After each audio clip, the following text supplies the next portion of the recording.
toko mona sitoyo panja sango ya Congo yo panja sango ya Congo edino image panja sitoyo panja sango ya Congo émission kitoko yeko talama panja sango ya Congo émission munene na kati ya Congo ozo pesi la masolo ya solo donc biso nyoso simanango 999 panja sango ya Congo edino image panja sango ya Congo bana Paris bana Londres bana Belgique bana Hollande bana Suisse bana Canada bana partout panja sango ya Congo edino image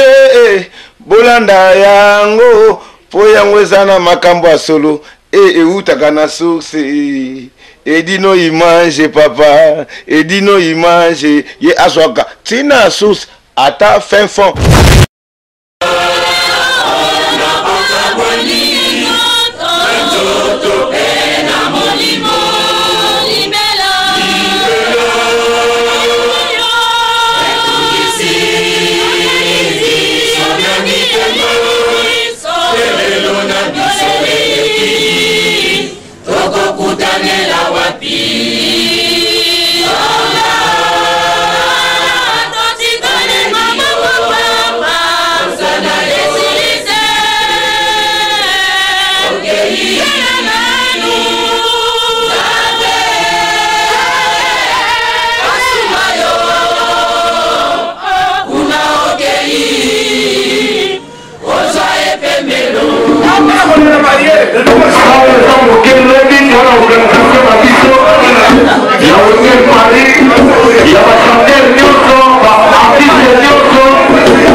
Papa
I baby you I kufi babi grave c'est chaud et ça oyinda umela soko oyena chance ote veut dire umela te Global Express c'est Patrick Malwavengi Rue Lion numéro 25 babi agence ya grave agence ya munene oyo tozoko tinda ba koli na biso na Kinshasa ba koli na biso na Angola ba koli na biso na Brazza po koli le koma kitoko il faut le kana Rue Lion numéro 25 et pas Patrick Malwavengi balobi Global